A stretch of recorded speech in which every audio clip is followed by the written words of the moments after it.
go ahead and get started. So what I want to do today is first I'm going to go over last weekend's quiz, and then I want to go over the essay questions that I posted up on Monday, and then I guess we can go over any questions you have, or I can just go over the notes again if that's what you want. So let's start with quiz.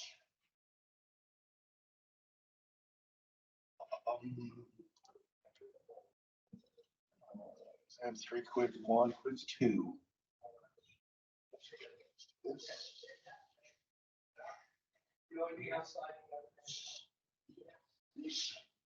Hey, Dr. Sliss, just wanted to let you know that we can't see your reading yet.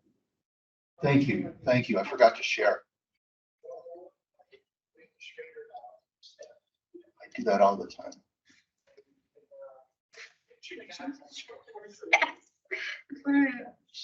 I haven't gotten one. We could see it now. Thank you. Great. Thanks, Patrick.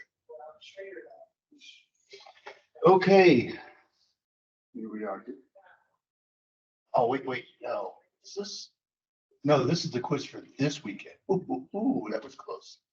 I almost gave you all the answers to the quiz for this weekend. Let's do that.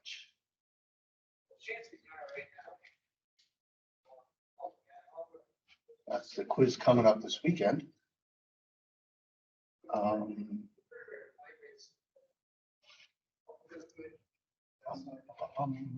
This is the one.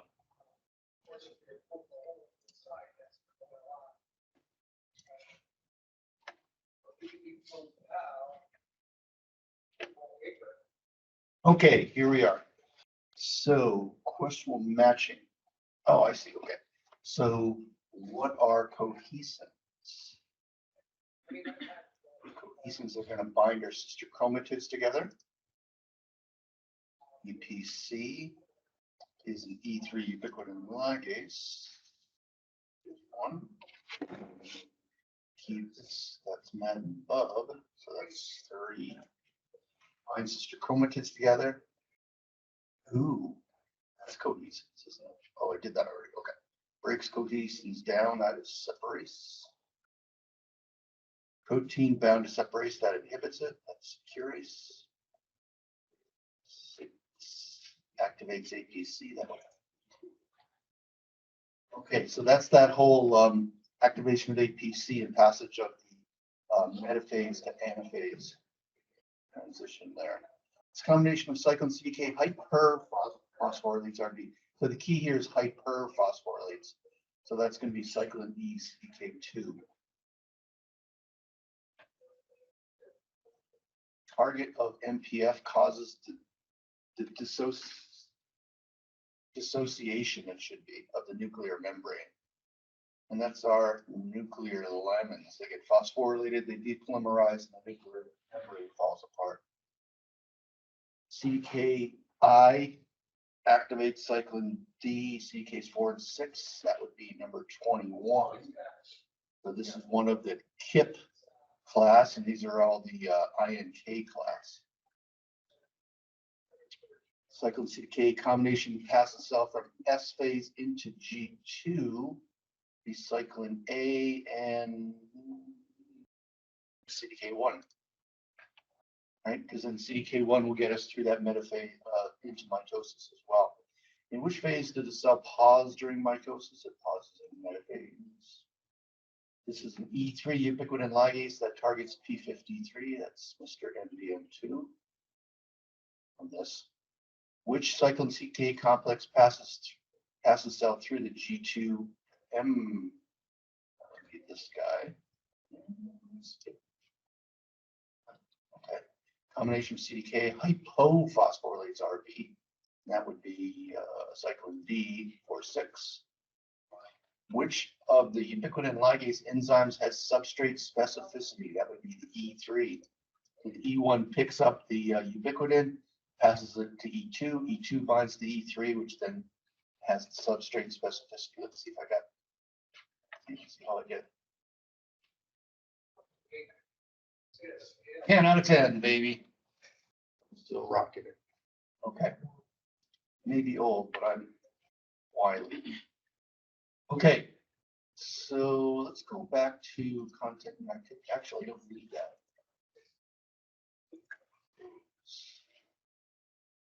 So now I want to talk about this practice quiz. Okay, so I'm hoping to get a little help from the crowd because honestly, I don't know the answers to half of these either. Okay, so one of the hallmarks of cancer cells is their ability to evade apoptosis. This can happen due to mutations of proteins to change their activity. Describe 2 mutations that can lead to a blocking of apoptosis. That is, describe 2 proteins that could be over or underactive. Now, this change would help the cell to avoid apoptosis. Choose 2 proteins that have different mechanisms. All right, why don't we throw this to the crowd? Who out there has got one? Oops. Who's got one mechanism? Who's got it? P53 MDM2. Okay, what about it? We're trying to block apoptosis, so what would you do? Block it. So it would be something with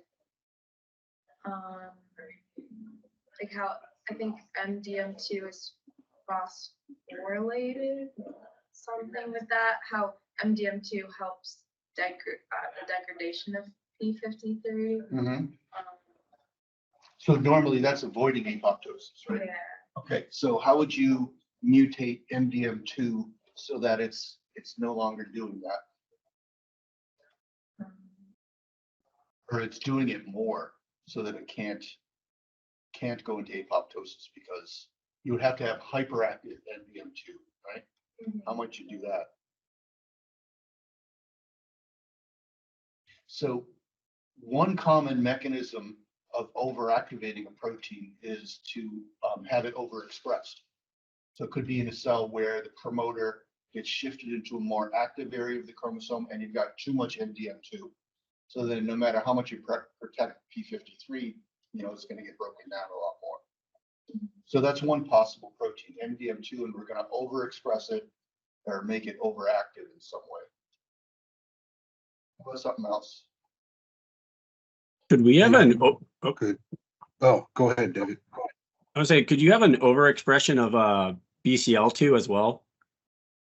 Sure.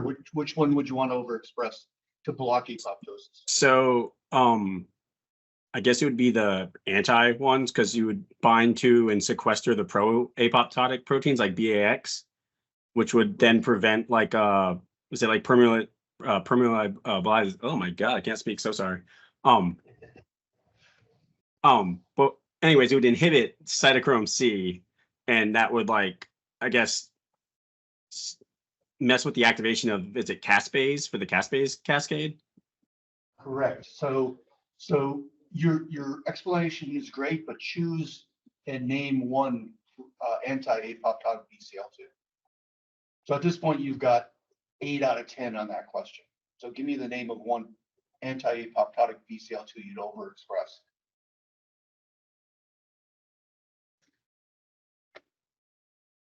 So is that just are you talking about BCLX or BCL2, or are you talking about BAX and BID and those two you just mentioned are the anti-apoptotic BCL2. So BCL2 itself, the one that the class is named for, and also BCL, I think it's LX or something like that. So yeah. Those two are your anti-apoptotic. So if you overexpress them, they would block apoptosis. How about something else? There's probably 10 answers to this question. The key to it is just knowing what every protein does in the pathway and talking about how that could be changed in order to block the stuff from going into apoptosis. And again, this is that hypothesis generation type of question I like to ask. Who's got another protein? Could you inhibit PUMA? So she's inhibiting PUMA, yes. How would you do that? How might one inhibit a protein? Denature it? It's hard to do that in a cell. Denaturation is typically something we do in vitro. heating or changing salt conditions or something like that. Competitive inhibitor. Okay, but I would say yes, if we were talking about, if it was a drug question, but this is let me read it again. You degrade it? Okay, Maybe a mutation that changes the shape of the, like, maybe the primary amino acid sequence is different, so the shape is changed. So now it can't bind to a substrate. right. Or because it's changed, the cell's going to recognize it as wrong and degrade it, right? So we're so it's no longer going to be produced. And that's probably the answer to a lot of the questions. If you want to knock a protein out, knock the gene out, right? Or in your, you get a different structured protein. That's something we may talk about later in this class. ARAD, ER-associated degradation, where a protein's folded wrong and it gets ubiquitinated and then degraded. Okay, so we talked about P53 and PUMA, which are all part of that intrinsic pathway. What else in terms of intrinsic? How about the extrinsic pathway? What proteins are in the extrinsic pathway?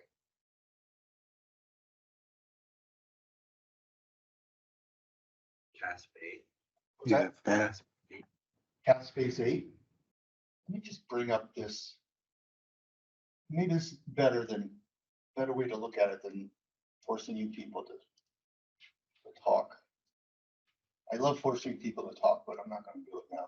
Okay, so here's apoptosis, right? Your extrinsic pathway and your intrinsic pathway. So the question is, you're going to change two proteins or one protein, and that's going to inhibit apoptosis. So one answer we've gotten already is overexpressed BCL2, and then the pro-apoptotic BCL2s are going to be less active because you need to outweigh the anti-apoptotic. Overexpressing this, that's going to block apoptosis. We talked about P53, and if MDM2 is over ubiquitinating this or overactive or whatever, we're never going to go into pro-apoptotic BCL2 production, PUMA. We also knocked out PUMA, another answer we got here from the crowd. What else? Anything along here except cytochrome C, because that's necessary for the functioning of the mitochondria. But we could mutate out APAF1, okay? If we get rid of that, then we lose our apoptosome, and that shuts off both of these intrinsic pathways. Someone just said knock out caspase 8, which then, if we were talking about the extrinsic pathway, it wouldn't be able to activate apoptosis. Caspase 3 is in the center of both of them, right? We knock that out, that's going to block apoptosis. We could get rid of the death receptor or the FADD, the adapter, right? So again, this is the kind of question that sounds complicated, but if you know the pathways, all you have to do is pick a protein out in the pathway and explain how overexpression or underexpression of that protein would produce the results you see in the experiment. Okay, that makes sense? I'm a fan of the hypothesis generation question. Although I think in this test, I'm going to have some of these written questions be more explain this pathway, because I think you can use some of that. You don't get enough of that in the multiple choice questions. Do you know what I mean? Like explain how CDK4/6 and cyclin D and cyclin E2 cause progression up to and then through the restriction point, right? That's something I talked about several times. I'll give you some of those in the written questions just to see how that's going. Anyway, so this is another hypothesis generation question. So as a pharmacologist, and believe me, I wouldn't wish pharmacology on any of you people. You seem like good people. But if you were a pharmacologist and you're studying a chemotherapy agent called PDGIP, cells that are exposed to PDGIP enter mitosis normally and proceed to metaphase. However, the cells become arrested at this phase and fail to enter anaphase. Additionally, you note that cyclin levels remain elevated. what protein or proteins could PDGIP inhibit that would account for both of these observations? And I'm going to throw that one to the crowd. Anyone have an idea? Yep. The names are escaping me, but if we kind of knock out or inhibit the function of those proteins that are involved with like pulling apart our chromatin, such as chromatin, Okay. that could be possible. Okay. So can you tell me more about that mechanism? I'm trying to remember their names. Hold on here. I mean, you're correct. So I'm just going to want more detail.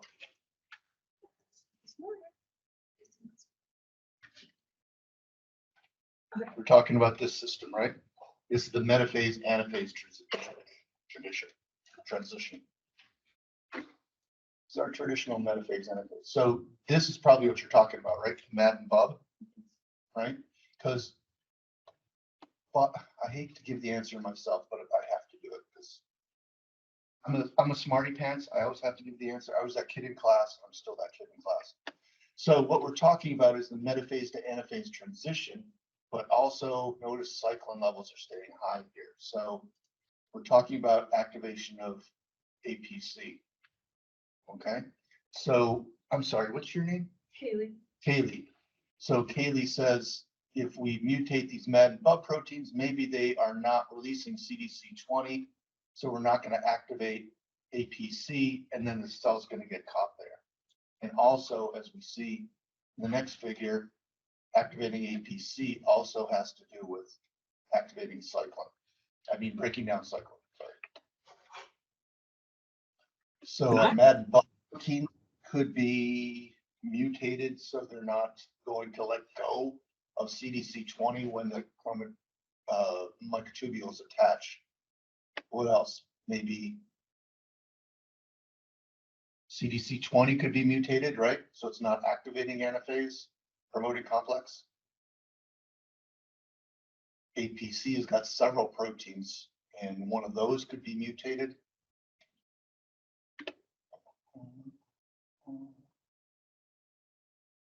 If you say separatase or securin, that is not an acceptable answer. Because if we block this, okay, that's going to block the transition into anaphase, which is true. But the other part of the question was that cyclin B gets broken down, doesn't get broken down. So if we're blocking, anaphase is still active, but we're blocked, but this is mutated. You're still going to break down the cyclin, but you're frozen at the anaphase transition here. I would be willing to bet too, like the cell would try and reform its nucleus and everything. It would go into telophase because you're breaking down, turning off the cyclin CDK. It would try and come out of mitosis, but wouldn't be able to because of the mitotic spindle. Let's see. Dr. Sliss, could it be inhibiting the function of the anaphase promoting complex? Or is that? Yep, it's a drug, so it could be binding to like the active site of APC and just blocking its activity. It's probably the simplest answer. If this happens, do the cells go through apoptosis eventually, or do they just? That's a good question. So the question is, if we block these at the the N to A transition, will they go into apoptosis? I don't know. I bet you they would, though. Bet you they would. Would you want us? Oh, sorry. Yeah, go ahead. Would you want us to like explain why too? For instance, like the high levels of cyclin is like indicative of APC inhibition because it also targets cyclin B for degradation. Exactly. Yeah. You want to explain your answer as fully as possible, because if you just say blocking APC, that could be, you could just guess. You just guess, and you don't really know why your answer is right, but it is. So explaining the answer is important. Let's see what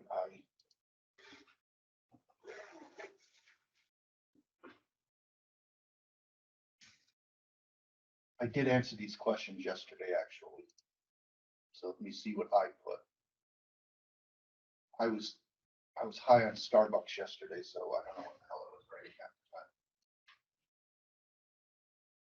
Something about that Starbucks, baby. Okay. Oh, that's not it. Oh, I got the wrong one, sorry. That's not it. Two. With answers, there we are. So by the way, this Word file I'm opening here, it's got the answers that I wrote yesterday, and I'll post this to Brain Space after class. Okay, so as a pharmacologist, you're studying there are several proteins in this pathway that could be inhibited by the drug. Activation of APC occurs, so that was the first thing we said there. And then blah, blah, blah, blah, blah. And I finished up. One tempting mechanism of action separates. Okay, which doesn't take into account the mitotic cycle. Is not working. Okay, is everyone happy with that? Is that good? Yes? So it says, the Madden bug release CTCA in response to microtubules connecting to the kinetochores. Could you somehow inhibit the microtubules from even connecting to the kinetochores, or, oh wait, no, because then metaphases. Yeah, right.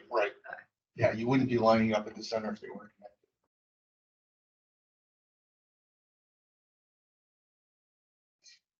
Yeah, actually, I should write that in here too. That's a good another point that, it can't be that because you wouldn't get metaphase. All right, any other questions about this one?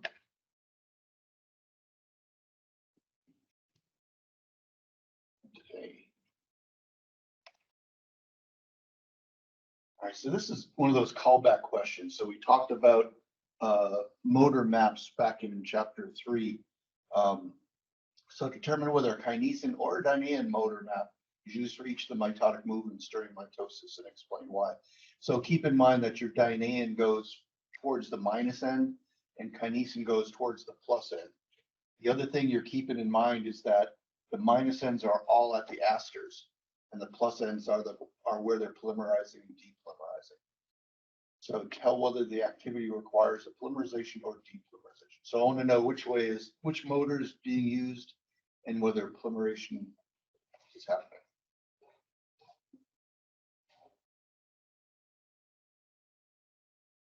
I'm throwing this one to the crowd. You pick on somebody who deserves to be picked on. How about Patrick? What do you got for this one? Well, I think for what were the options? I think elongation. So elongation, it would be going from the astral to like the cell cortex. So then it would be moving in the plus direction. So I think that would be the kinesin motor, and then it would be depolymerizing. Correct. No, it would be polymerizing, getting longer as the cell elongates. Okay. Let me pull that up real quick.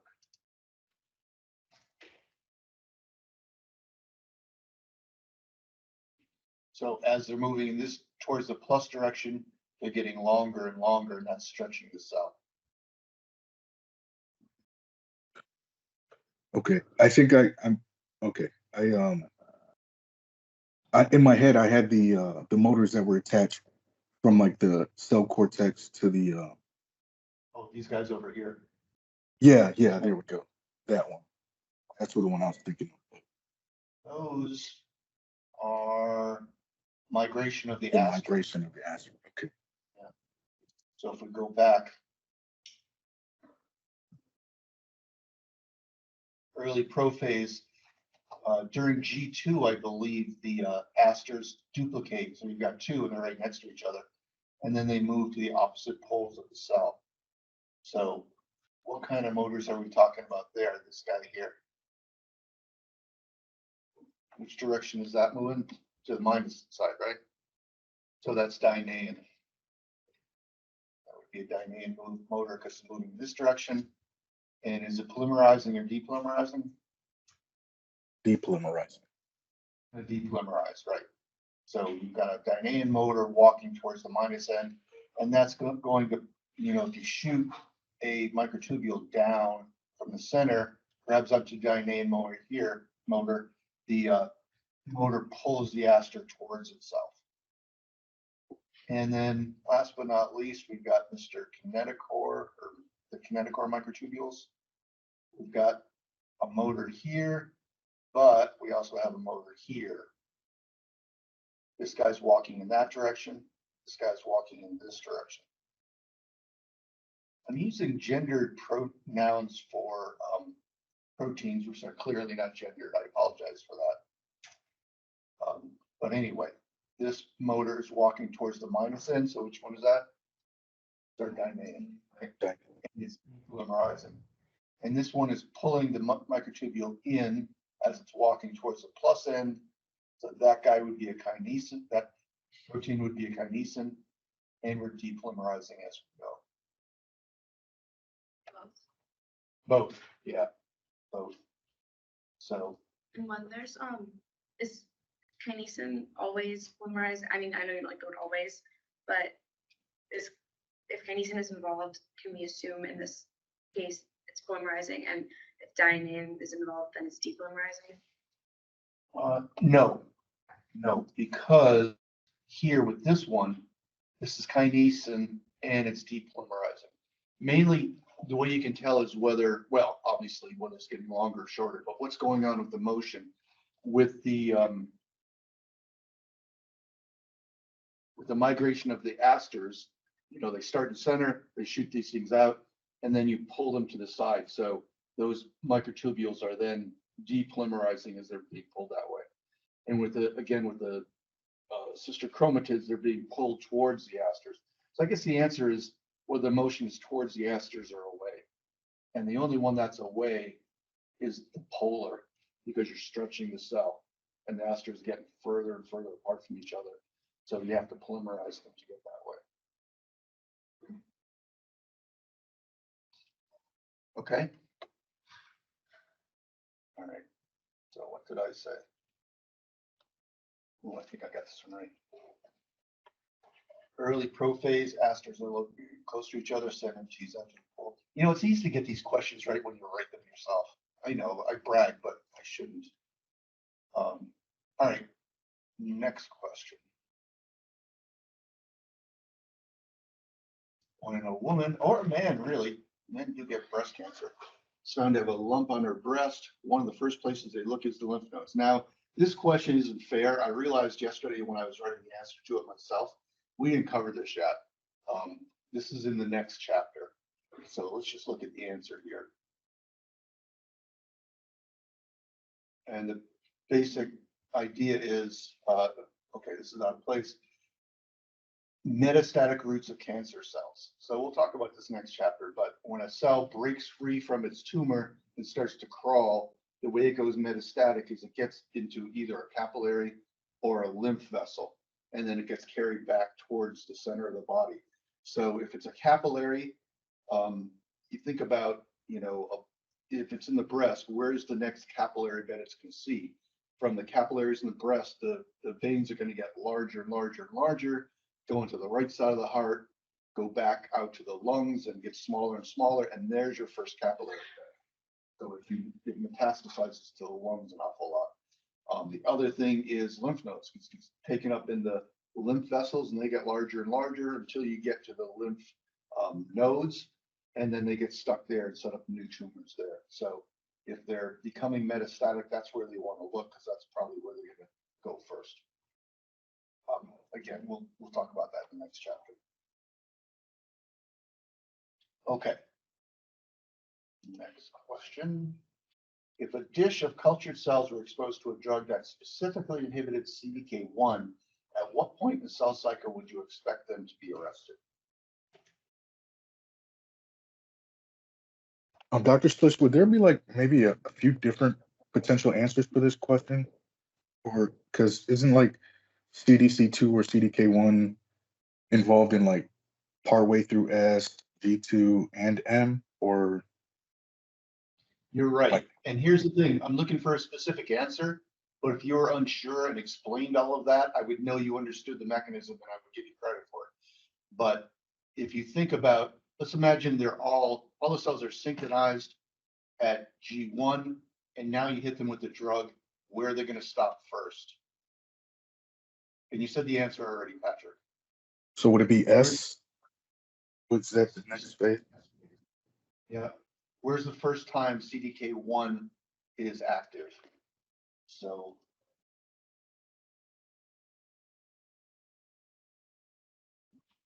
CDK1 right here, in the middle of S.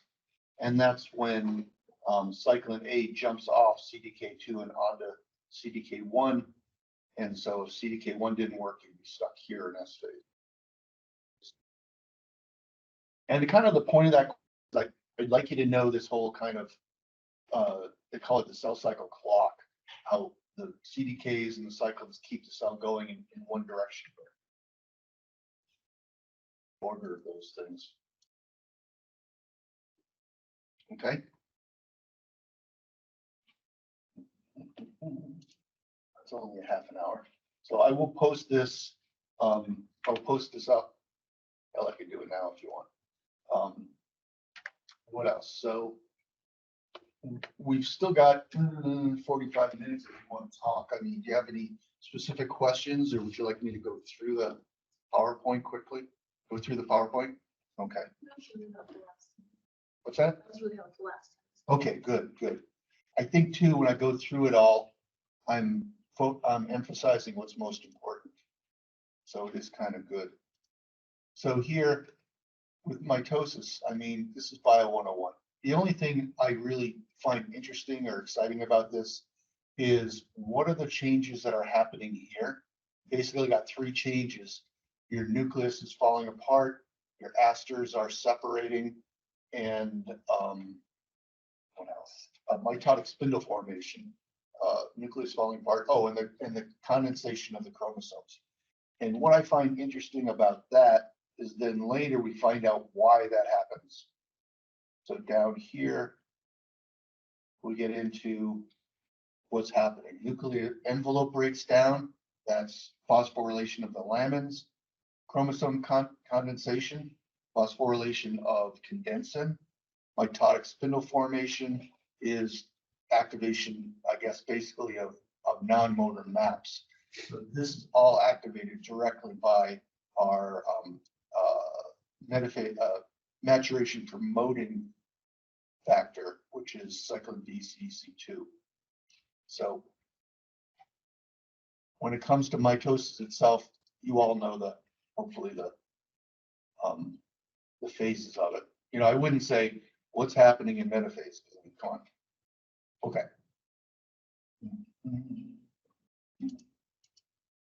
And then telophase is basically just the opposite of prophase. All the things that happen go back.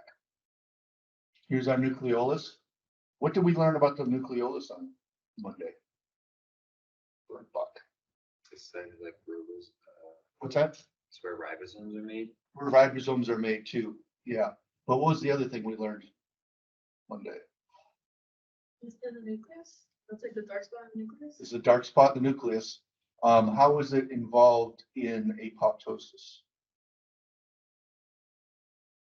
So one of the things we talked about Monday was the alternate reading frame, ARF, which is part of the same gene. It's P14, part of the same gene as P16.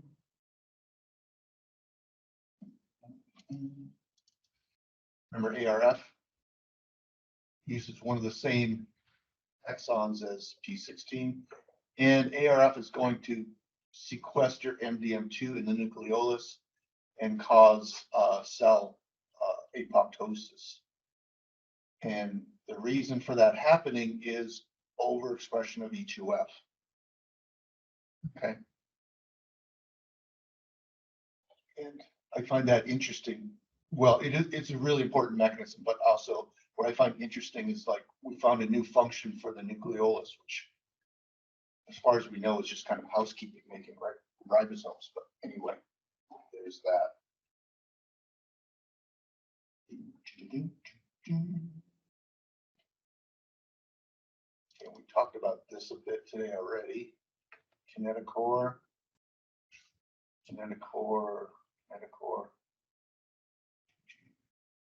Okay, discovery of our cyclins and CDKs. I'm probably not gonna ask anything about the history of this stuff. It's interesting. But not interesting, but not really.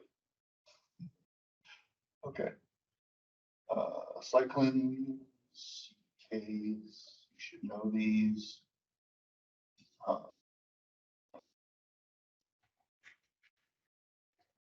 When cyclin B builds up and reaches the threshold, oh, so this thing here, how is it that, that's another question I'd like to ask as an essay question. How is it that concentration of cyclin B increases slowly, but MPF increases rapidly? And that has to do with the phosphorylations going on here to activate it, and this positive feedback loop that's going to cause that explosive activation of MPF. And then once you get to the peak, it rapidly goes down again. Why is it going down so fast at the peak of MPF activity? What does MPF do that helps that to happen? Remember this? So one of the things I said, I think it's in the notes, but I may have forgotten to put it in the notes, is that MPF is going to phosphorylate APC, and that helps to prime it. So it doesn't totally turn it on, but it helps to prime it. So when CDC20 is released, it's active. So MPF here is kind of shutting itself off to a certain extent by helping to activate APC. When APC is active, cyclin B gets degraded, and boom, that shuts off MPF activity. Okay.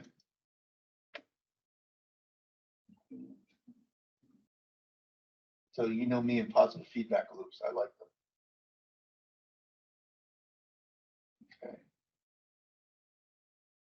Ubiquitin pathway, we've talked about this a lot. Finally, you see how it happens. E1 picks up the free ubiquitin that's been released by the proteasome, passes it to E2. E2 then latches onto the E3, which has got substrate specificity and puts the chains on. So E3 ligases, can you name any for me besides APC, which is here? I can think of two from this chapter.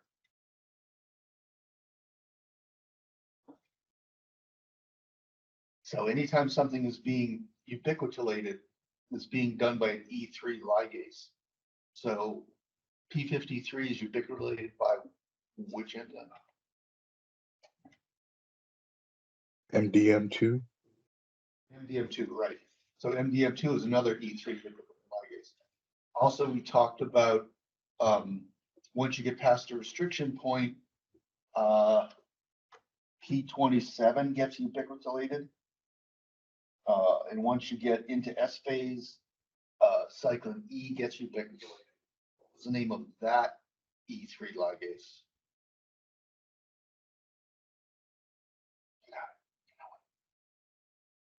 Right? I don't know, I'm just pointing vaguely, hoping someone would pick up on it. Cull1, remember Cull1? Let me show you that. That's another one I think is kind of important. Cull1. Talk about Cull1. Here we go. Cull1, E3 liquid ubiquitin ligase. So, and what I like about this is the way it keeps the cell moving forward in the cell cycle, because you can't back up because you've lost things that are important for the previous steps, especially your cyclins.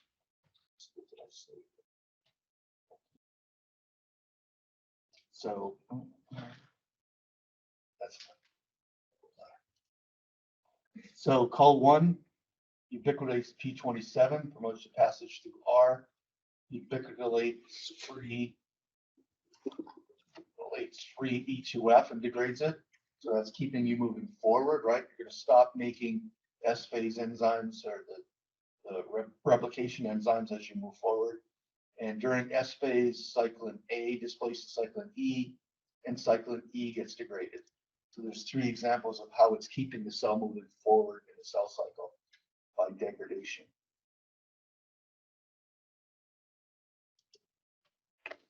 You guys had a lot of tests lately? No? Yes? No? Okay. Okay, so what else did we talk about? So we just finished this. So here's something you should know. This is all what we did in the last chapter, but you should know it in this chapter too, because it's kind of all of a piece, really. I mean, when you activate the RTK, you go through this whole process. And once you get MAP kinase activated, you get these IEGs. And then the IEGs, when you transcribe them, RNAs get transported out, they get translated, get transported back in, and you turn on the DEGs. And the DEGs then lead you into this whole schmear with phosphorylation of RB. So I would really like it if you knew that path into the other, you know?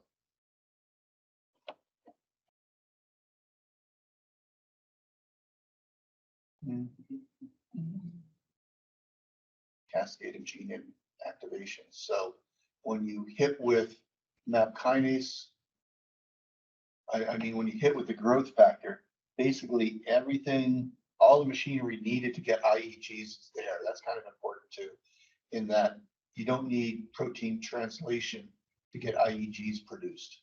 So the cell's kind of got everything ready to go. Once you get IEGs produced, then you need protein translation to get your DEGs. And you can see how you change the genes that are being turned on.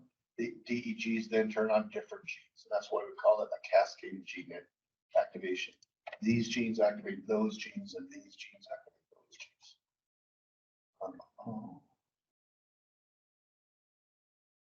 And here again, the clock.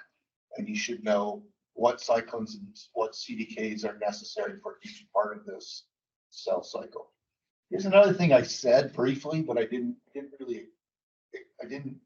emphasize it a whole lot. But our RB here, remember our cyclin D CDK2 is going to hypophosphorylate this. Cyclin E CDK2, cyclin D CDK4 and 6 hypophosphorylated. Cyclin E CDK2 is then going to hyperphosphorylate. Now, once it's hyperphosphorylated, it stays hyperphosphorylated from the restriction point all the way around the end of mitosis, and then all those phosphates get stripped off. So it goes back to a totally unphosphorylated state. And then as cyclin D builds up, it'll get hypophosphorylated, and the cycle starts again.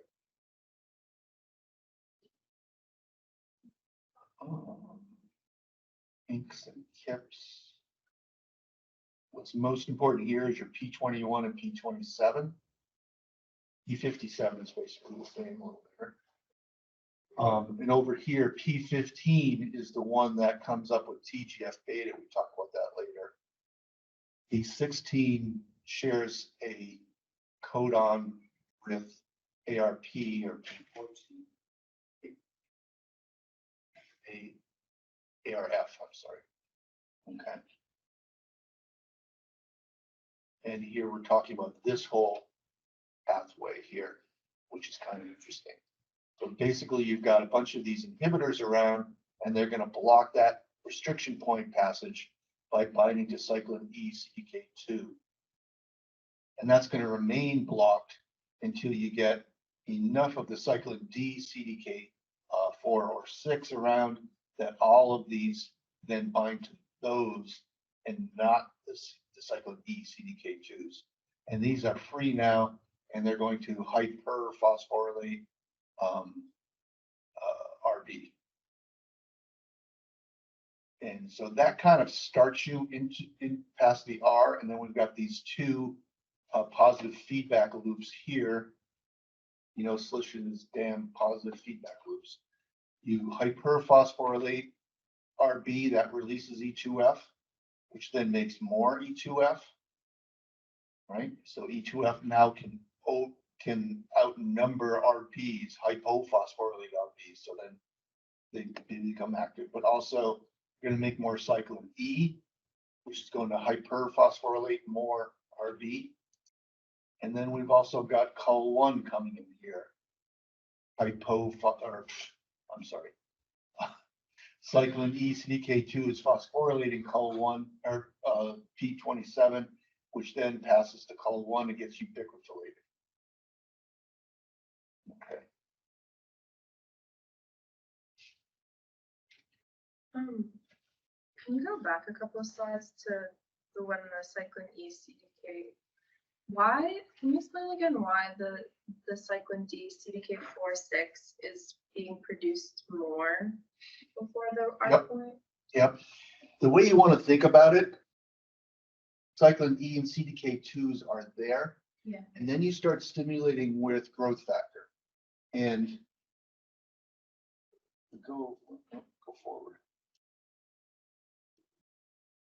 Our growth factors are all going to increase D1. Okay. So if you think about the cell in terms of being, think about it like it's not a liver cell being induced to divide, but like a stem cell that's dividing anyway. So it's always in the cell cycle, right? So you're always going to have you're always going to have the CDKs there, okay? And when the stimulation comes from the growth factor, then you start getting cyclin D around. And then as time goes on, D builds up, you're getting more cyclin D, CDK4, and then we're kind of pulling off all those CDKIs by outnumbering the CDKIs. So again, it's just because of the fact that cyclin D is being produced by your stimulation, which is the growth factor.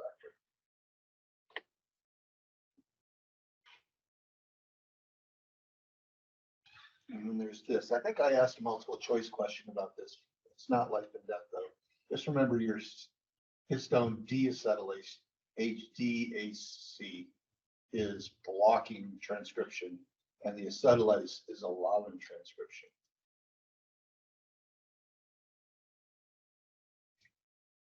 Nick. As an Irishman, I love Nick. No, I'm just kidding. That's just a bad Irish slur. I'm sorry, do my jokes offend? And sometimes I just say crazy stuff. I'm just trying to lighten the mood here. I hope I don't offend people. I am Irish, and that's offensive enough. Okay. So here's our experiment with the chimeric protein. Ooh, wouldn't that be a good question? If I made a different chimeric protein. Oh, never mind. Did I say it out loud? Sorry. Okay, so with this experiment, we're able to activate MYC whenever we want to.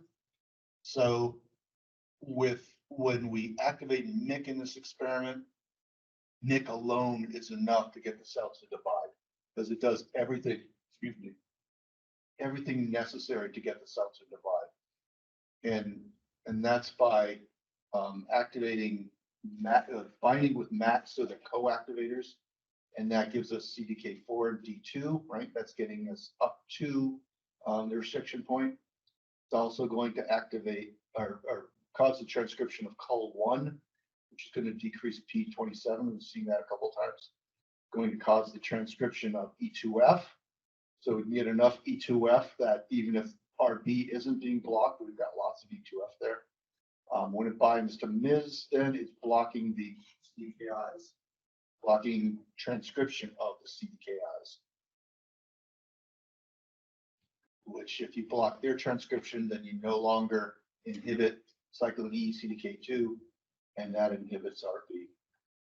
Okay, so MYC alone is really powerful proto-oncogene. And MYC is countered by TGF beta. So our SMADs then, when they get activated by TGF beta receptors, will bind to MIS. So it can no longer bind to MIS here and block this. So MIS then is going to cause transcription of P15 instead of block P15. We're also going to get some P21, your major CDKI being made of.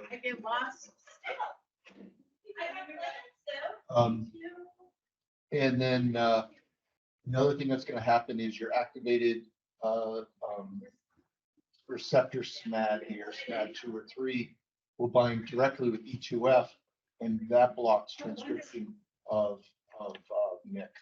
So normally E2F would give you more MYC, but with SMAD attached to it, it's not going to. And this P107 is similar to RB. Not that important here, but so bottom line being, we've got a physiological antagonism here where MYC is going to repress the CDKI beta, and TGF beta is repressing the production of MYC. So they're kind of counteracting each other. And typically your TGF beta is going to win because if you don't have any MYC, it can't counteract TGF beta, right? So you're physiologically antagonizing each other. And here's call 1 again. Here's call 1. P53. P53. I feel like I fix this every day. Okay.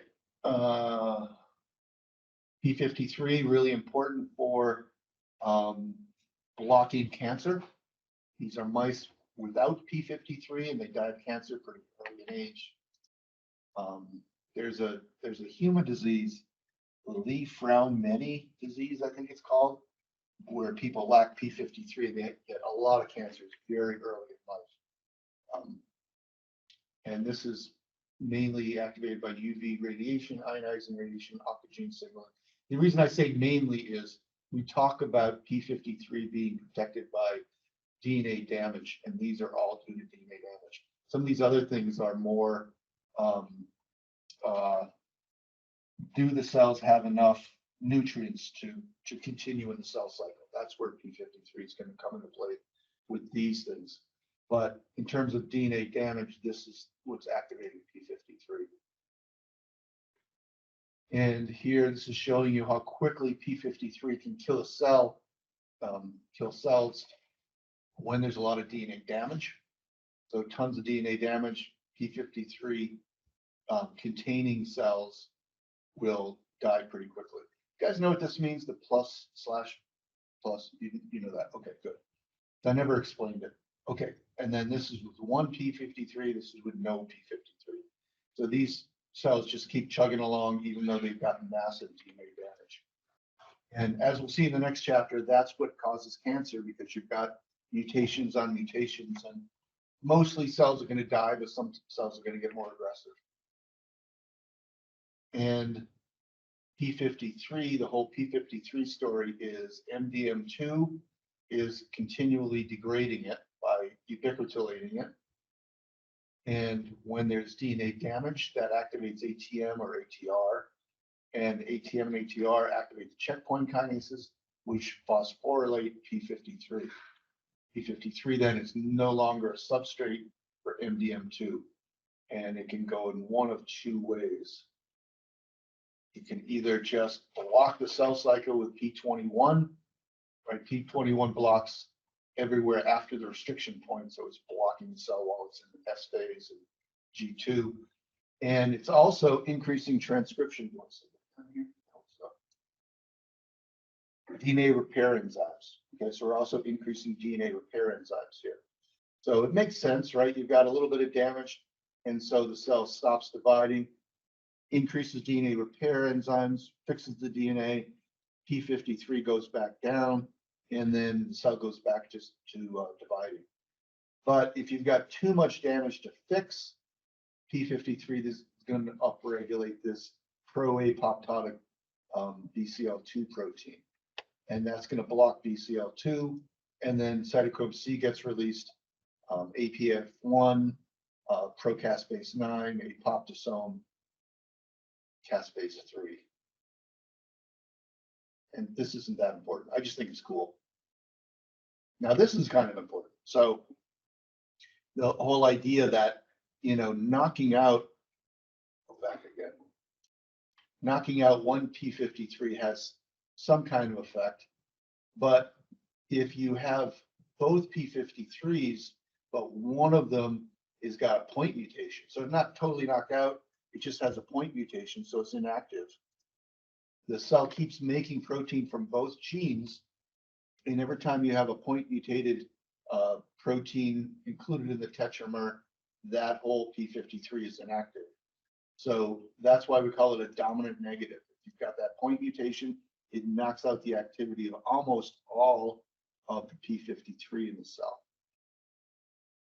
And that's why sometimes you can see cells where, you know, P53 is being protected and it's really, really high, but it still doesn't go into apoptosis because it's inactive. And this is just talking about that.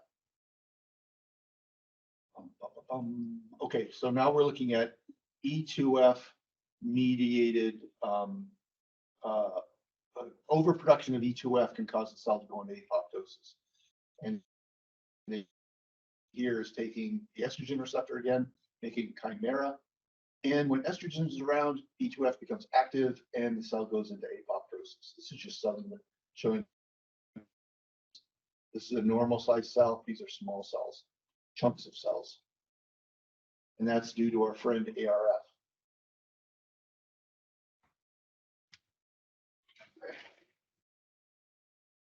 ARF is going to be made and it is going to sequester MDM2 in the nucleolus and then P53 builds up. Apoptosis. Normal flat cells, when they get activated, will round up, right? Their cytoskeleton's going away, so they're rounding up and then blooding out. So apoptosis is when a cell's directed to die, used to protect the body from damaged or infected cells, used for body remodeling, and there's a number of steps involved. So the cell rounds up after the cytoskeleton starts being broken down. The LEBs start to form in the plasma membrane, and that's your actin cortex is being broken down.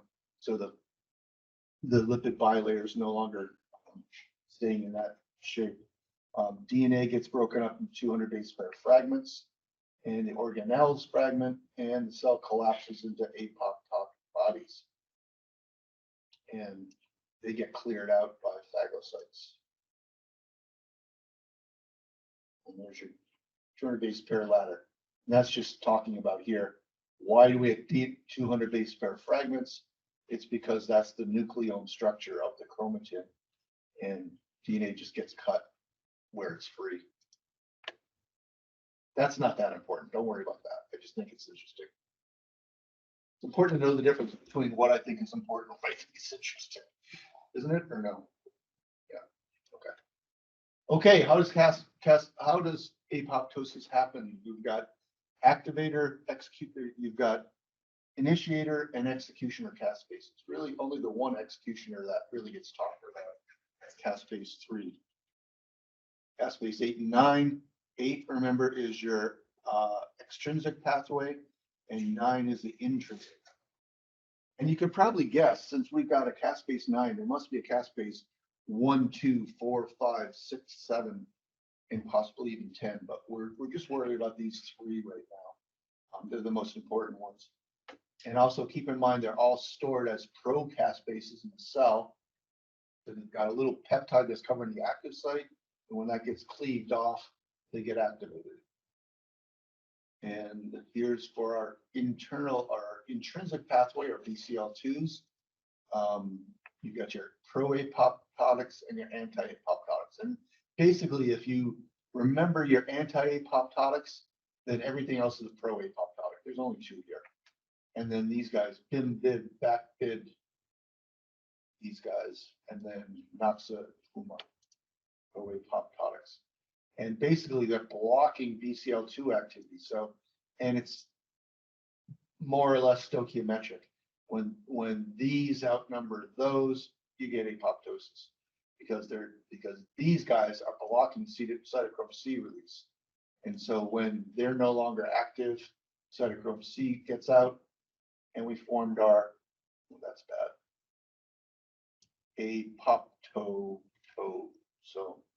apoptosome.